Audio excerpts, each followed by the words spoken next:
taking a break. I'm changing what I'm doing.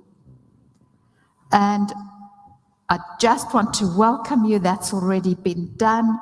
And want to repeat that this has come from Be Free Lifestyle as an absolute pleasure and a gift to you. We love to share what we're doing because we love what we're doing. And here is the disclaimer again, that this is not designed to be medical advice. We're talking about lifestyle, and lifestyle has nothing medical to it. And so I'm saying, if you have health problems, please keep taking your pills and talk to your healthcare provider if you have, but start doing what we've told you, because if you do, your body is going to automatically heal. And the picture here just says so much to me. And as we go around, we find people are sick.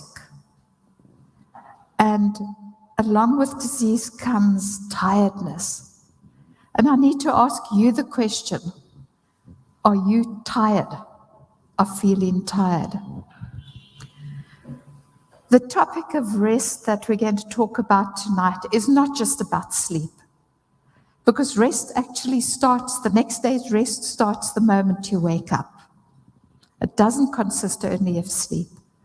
It's an attitude about how we're going to take on the day, and it's an all-day experience, and we're going to spend some time talking about it. How do you start your day? Because if you're starting the day fighting, you're not resting. Even if the fighting's inside of your head and nobody knows what's going on, then you're not resting. And for me, this is my time to spend with God. I remember going back many, many years when I said to him, God, won't you wake me up when you want to talk to me, when you know I'm actually going to be able to listen to me. And he woke me up, and it was winter time, and I had to struggle to get out of bed. The same thing happened the second day, and eventually I had to say to him, please, won't you just make me want to get out of bed? So if you can identify with me, you know what I went through. And I want to tell you, the busier you are, the more important it is that you take that time to actually spend it with God, where you're going to read about him, where you're going to pray. And this may seem silly because you've really got a busy day. You've got so much to do. But you've got to take time out. And you're going to go and spend it with him. And I want to challenge you to just see how quickly your day becomes more effective. You don't know how, but you actually get through everything. And then I want to challenge those who have children. Teach them to spend time with God at the beginning of the day. You know, we put off getting out of bed, and we're going to talk a little bit about it today. But what you're doing when you're teaching your child to do that is you're imprinting their minds with a life-saving life skill that will see them through, that will help them to cope with the stresses that are there. As your day passes, wherever you are, whatever you're doing, if you have a break, it may just be 30 seconds. Take it and just connect with God. You don't have to close your eyes. You don't have to talk out loud. But you can just say to him, I'm thinking of you. Please come and be with me. I think the gentleman in this car is busy turning off his radio. He's at a traffic light. The light has just gone red. And he's taking just a few seconds to say, God, I'm back. Please take my heart.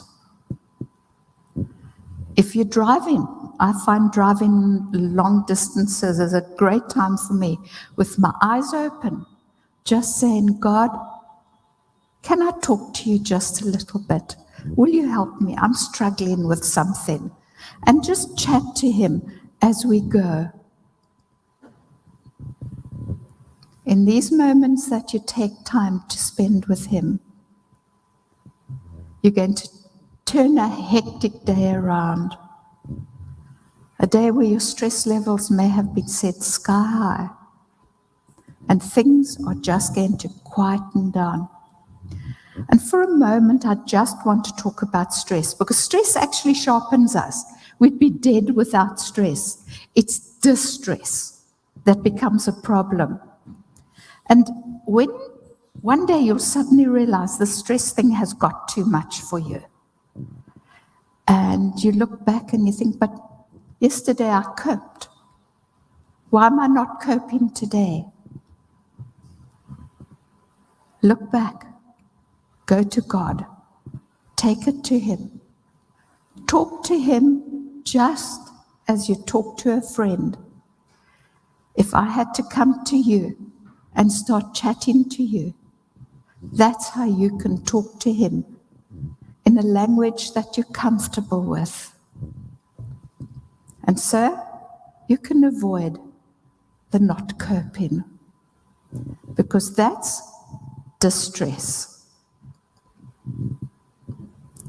And how can we get our days going a bit smoother? And I'm saying, don't put off today for tomorrow what you can do today. And that little bit of time with God just helps me so much. And the other thing is, I'm saying, don't let your cell phone take control of your life.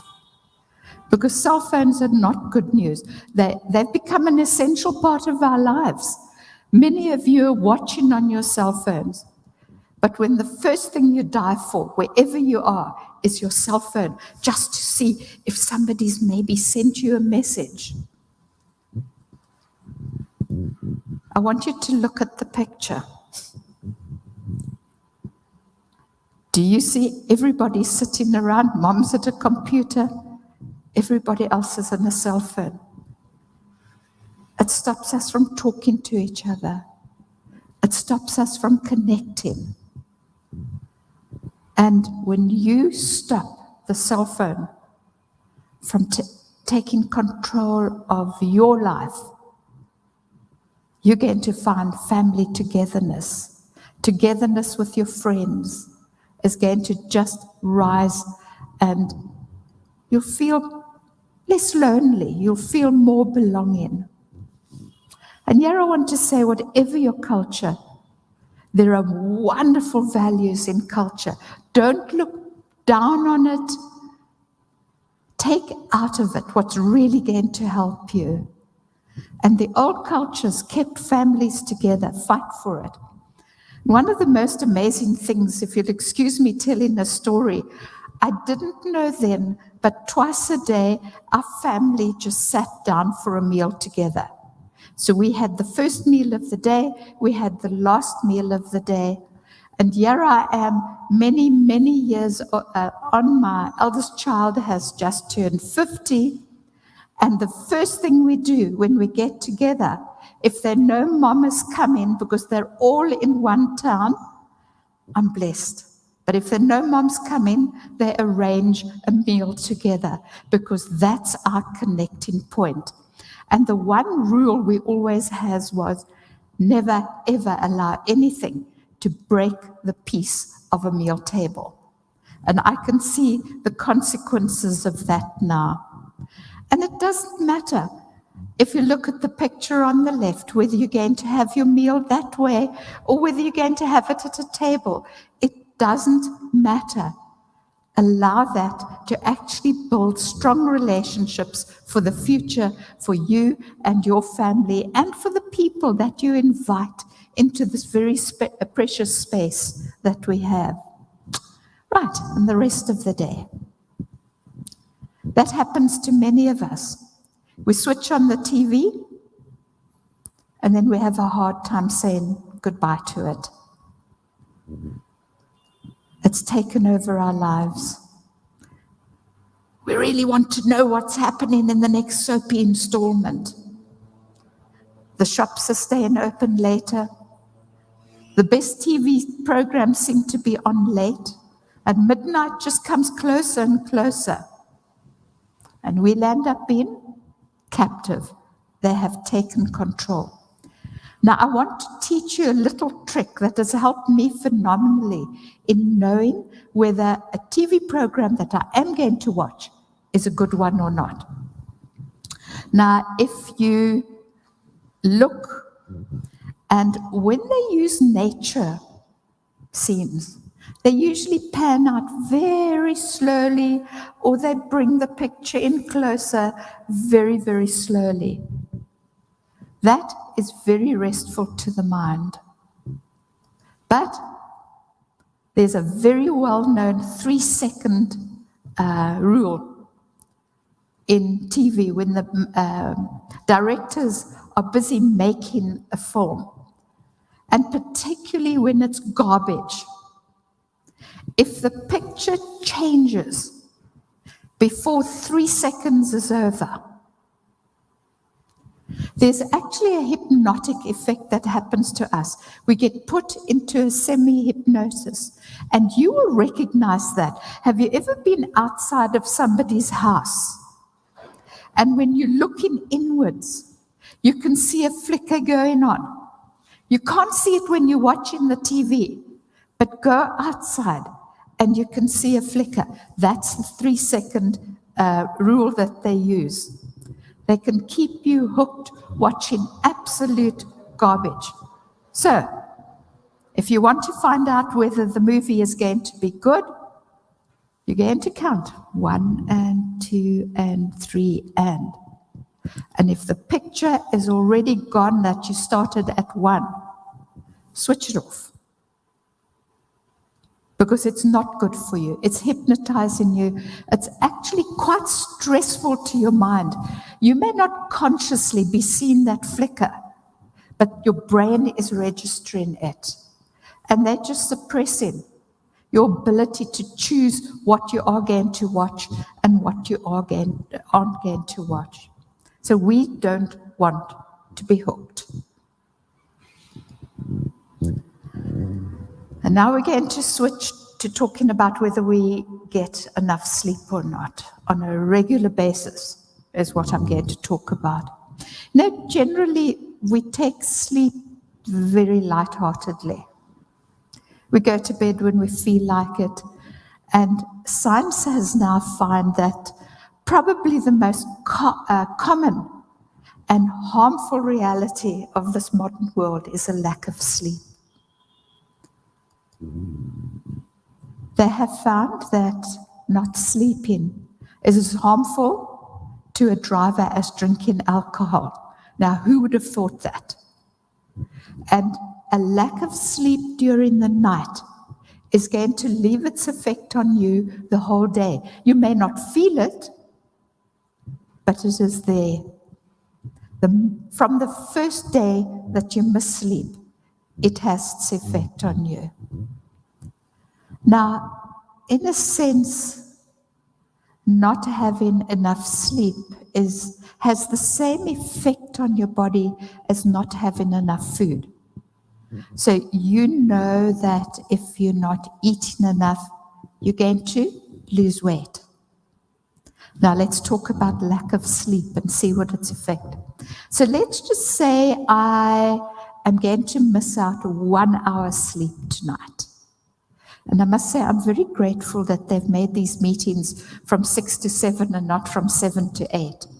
So let's say tonight I'm going to miss out 1 hour. And if I miss out 1 hour each night, just 1 hour, by the end of 1 week, I've lost 7 hours. And that's like one whole night's sleep. We never thought it mattered, but it really does matter. And they have found 3 to 8 hours leaves a huge debt with noticeable effects on how you're going to function. So what suffers when I don't sleep? My learning and reasoning abilities, my safety, You know, where you trip and fall over things you don't expect to? That's just one of the ways. Your coordination, your ability to put on brakes on your car very quickly. So your safety, your efficiency during the day, your communication skills. And what I'm saying here is that sometimes you struggle to find a word that is right on the tip of your tongue. Most times it's a lack of sleep that does that. Our relationships suffer. We get a bit ratty with each other. Our safety suffers. Our general health suffers. And here I'm talking about our immunity and our happiness. Our thinking ability and our mental efficiency drops. You don't focus as well. They're finding that most of our inability to remember something as quickly as we would like to is not caused by Alzheimer's. It's caused by the fact that we don't actually focus on what we're doing. TV and cell phones have made us just dance lightly onto whatever we're doing. We don't really think. We don't really listen when somebody introduces us to another person and they give us their name. If you lack in sleep, you're easily going to become distracted and forgetful, and just nothing seems to come together. This is all from research. This is not me making it up, making many silly mistakes. And the worst is, you feel under the weather during the day. You really, if you think of it, you're actually feeling sleepy. And it could be that we're actually hurting ourselves. Are you hurting yourself if you think about it? Are you perhaps not getting enough sleep? Now I want to go to your body. And we've talked a little bit before about these rhythms that your body has. And tonight, I just want to talk about the body clocks and the ones that actually affect our rhythms that have to do with the time of the day. And so what we know is that your body has got a yearly cycle. In other words, it knows when it needs to warm you up a little bit. It knows when it needs to cool you down. It has a monthly cycle. It has a weekly cycle. And then it's got daily hormonal rhythms that we're going to. And let's just for a moment look. What we've got in the picture there is we've got a sun in the middle. And the earth goes around the sun once a year. So that gives us a year. And in between are seasons. And for those seasons, your body makes very subtle changes between summer and winter, it knows. And then we have the moon. That gives us our monthly cycle, right? Because it comes up once a month. It goes from very big to very small. But the weekly cycle, where does that come from?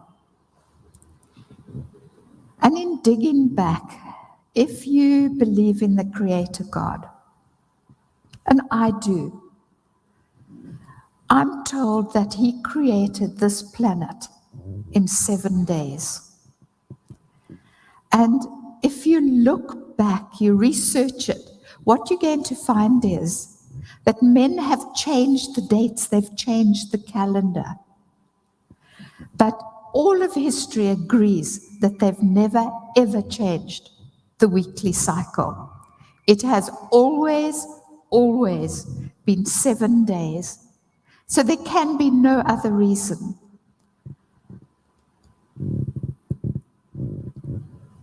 What an amazing God we have.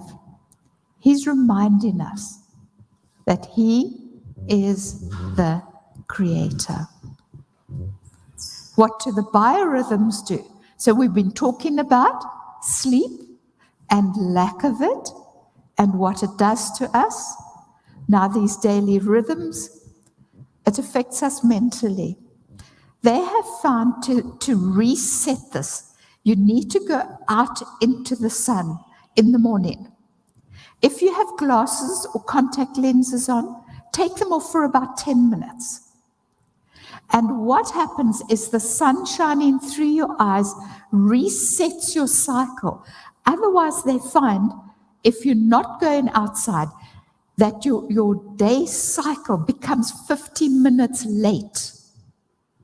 And you find when they put people into an old age home, I hope this is not a big habit here, but it's terrible down south, where old people get put, and often they're inside, and they put windows for them to sit inside of, so they don't have to feel a wind on them. And their cycles run 50 minutes later every day. And then they don't go to sleep at night. So now they start giving them sleeping tablets. And the sleeping tablets do make them sleep during the night, but they have a hangover during the day. An old mind struggles with sleeping tablets. And the joy of life just disappears for them. Biorhythms affect our physicality when we are really ready to go and do exercise, and it affects us spiritually. You need to develop a spiritual biorhythm. We need to spend time with our God. So, if it's working well, it's going to tell you when it's bedtime. And it's going to wake you up at the right time when you want to wake up, because it's used to it. It's a rhythm. It decides when our hormones are released. Very important. It decides our body temperature. And every single choice that you make during the day, you are affecting these rhythms. And I want to take you, if you look at the picture, you're going to see a brain cut in half, and the skull has been taken off. And then there's an orange ring that I've drawn. And that, inside that orange ring is a little dot. It's the pineal gland.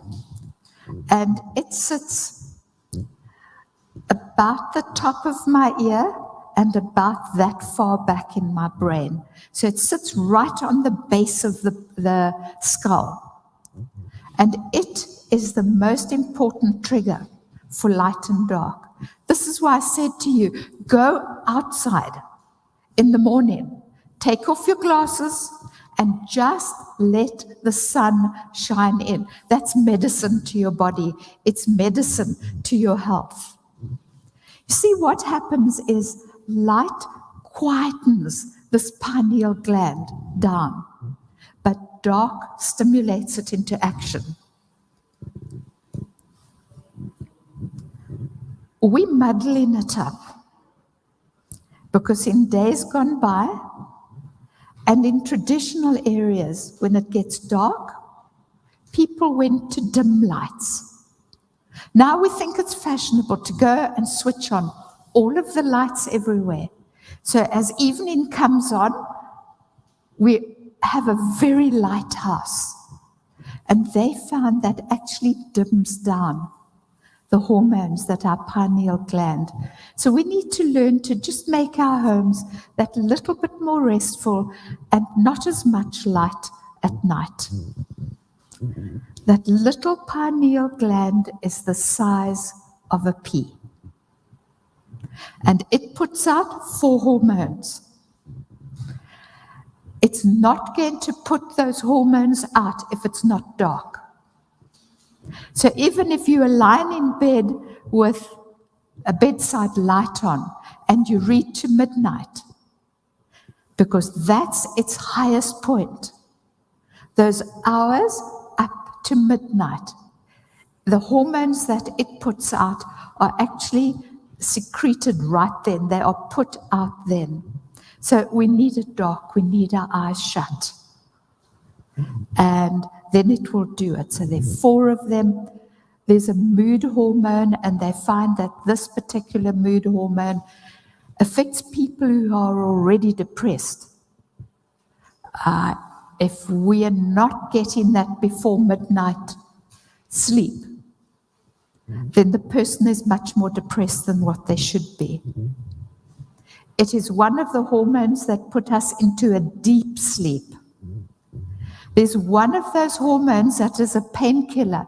And remember, when your body makes a painkiller, it's not just for physical pain, it's for emotional pain as well. And then there are some people who believe that if I can't sleep, I know what I'm going to do. I'm going to keep myself awake until midnight, because then I'm really going to be tired and I will sleep. But they have found that is not true. It doesn't cure it. If you want a good sleep, go to bed early. And something incredibly important is they have found that 1 hour sleep before midnight is equal to 2 hours sleep after midnight. So if you want the quality sleep, let's say you're going to bed even at 10 o'clock. Be nice to go a bit earlier, but let's just say that how many hours sleep are you actually getting before midnight? You're getting the equivalent of 4 hours sleep. After midnight, you'll have to sleep 4 hours to get 4 hours sleep. Before midnight, you sleep 2 hours to get 4 hours sleep. So, I want to talk about the major hormone of this pineal gland. So we're back to this little pea-sized gland again. And melatonin is actually the main hormone that sets your whole sleep-wake cycle. But they have also found that it helps to repair and energize your body. Now, when airline staff fly over from, let's say, Europe or Africa, and they're flying across to the States, or they're going in the opposite direction and they're going to Asia, what they do is they take melatonin pills when they get there. They keep themselves awake until the people there are going to sleep, and they take a melatonin pill, and they find that they actually switch back reasonably. I'm sure they are still suffering, but it helps them with those terrible change in hours when the whole day is muddled up. They have found that people who like night shift, people who change in from night to day, have a higher incidence of cancer. So there are other things that come bad when that pineal gland is not working properly. We tend more to put on weight. We develop diabetes much more easily. We become depressed. Bipolar can come. And then there's a seasonal affective disorder. And that is just when you're not getting enough light through your eyes and you become depressed. It's very common in the areas that get snow. When they're indoor a lot, they tend to get it. They call it SAD, seasonal affective disorder. But they do become sad. They do become depressed. So it's light and dark that are the main triggers, and we need to develop a lifestyle that's going to have a rhythm to it so that our body knows what is going to happen. When your body releases the hormones, let me say that again. When you are getting enough melatonin and you are getting enough sleep, your body releases hormones that keeps your heart and your blood vessels healthy. So it's not just diet, it's not just exercise, it's not just water, it's not just sunshine, it's not just air, it's not just being moderate, but it's getting enough sleep that does the same thing. So you're getting little bits that help to build together and make something very powerful and very healing for your body. It really helps to control your blood sugar metabolism. So this is going to help us with diabetes. It helps with your immune system, and very important, it helps with something called inflammation, where the body becomes red and swollen on the inside. And inflammation is associated with all of the chronic diseases that we have.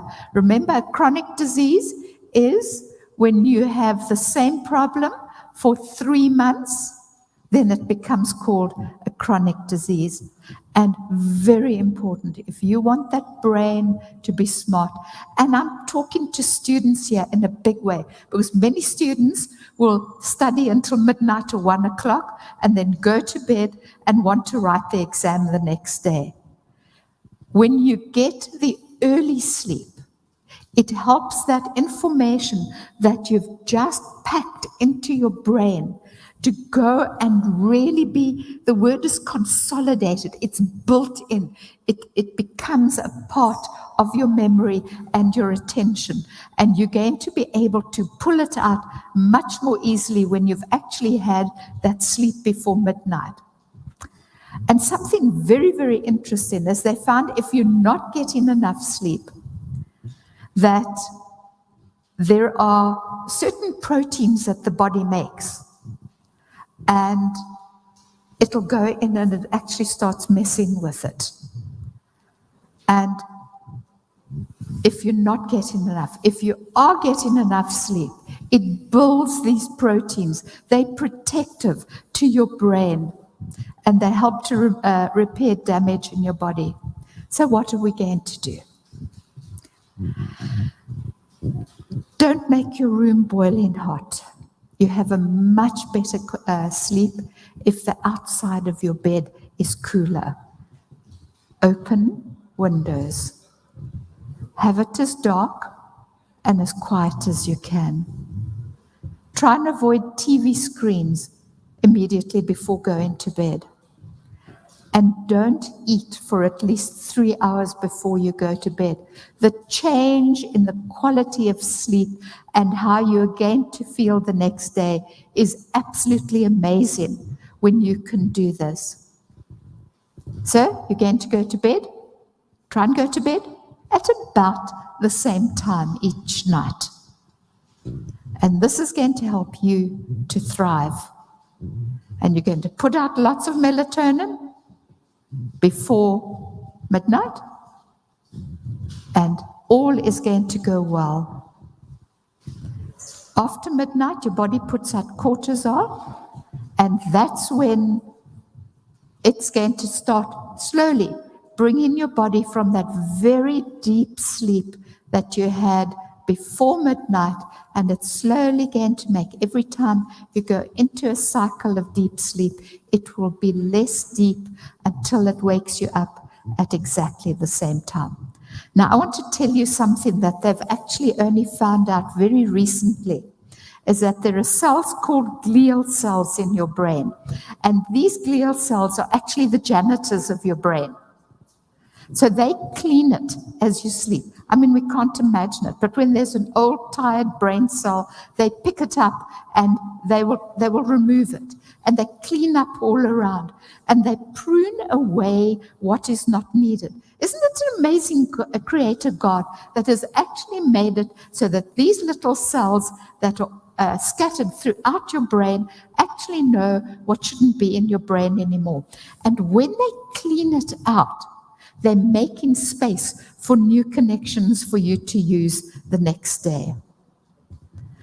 And it's these glial cells that actually eat parts of your brain and cause inflammation if you don't have a rhythm. They don't know what to do. They behave badly. I don't know if you've ever watched anybody when they sleep in.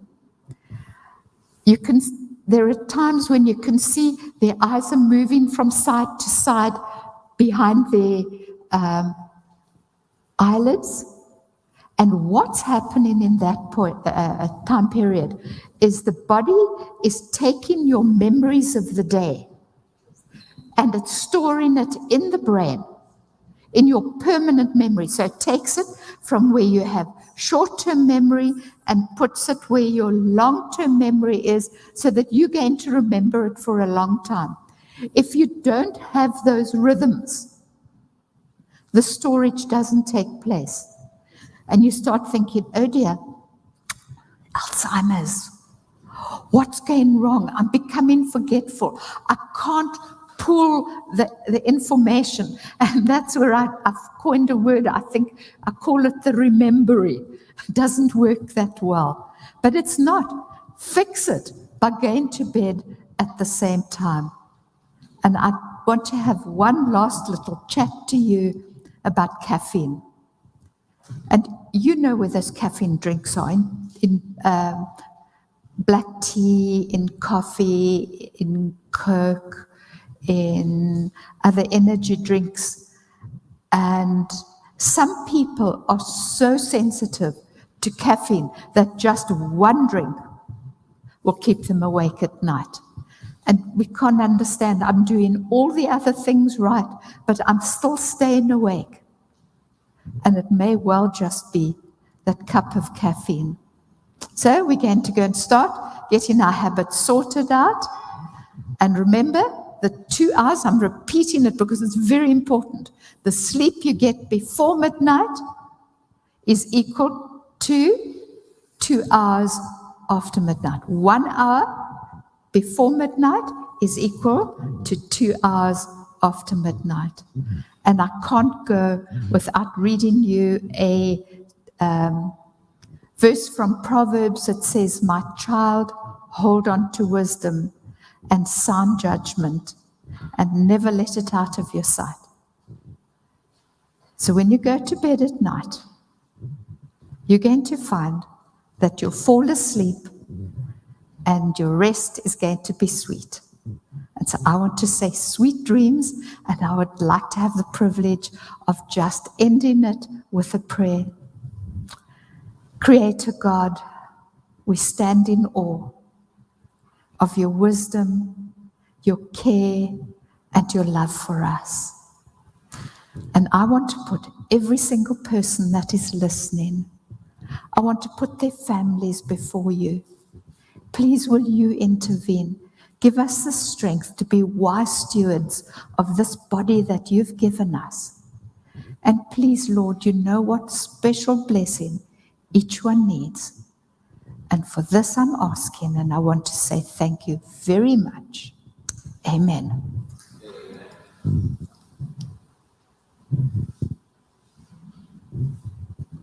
You okay?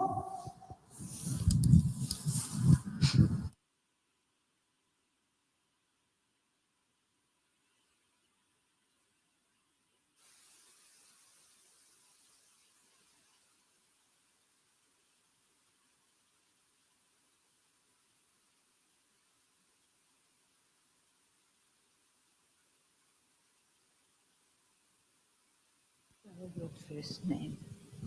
I'll give it to you after I've done the announcement. Okay.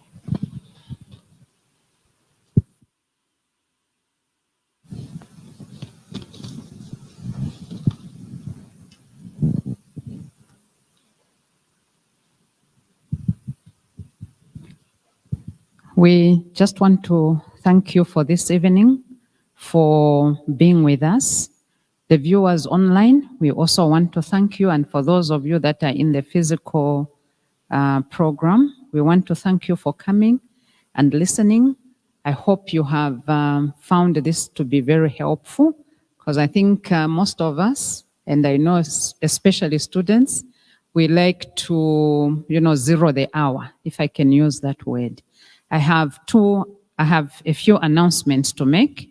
Tomorrow, we'll continue with the Best Life Ever seminar in the afternoon. For the youths, you're going to have a special discussion from 14 hours up to 17 hours, somewhere about there, on practical and modern lifestyle and perspective of the young people. And the young people, you'll be in the hall. For the adults, we'll continue, and the topic will be on the body temple stewardship. And the adults will be here where we are this evening. The youths will be in the hall, and the adults will be in here. And then tomorrow, we are beginning the Stewardship Month of Emphasis. Please take note of that. And on Sunday, we are going to have the week of prayer for women, which is going to start on Sunday from 17:30 to 19 hours, somewhere there. So just be ready for these programs that will be coming for this week. And tomorrow, remember the 2 Bible studies for the youths as well as for the adults, the youths in the hall and the adults in here. This is a continuation on Best Life Forever. Thank you.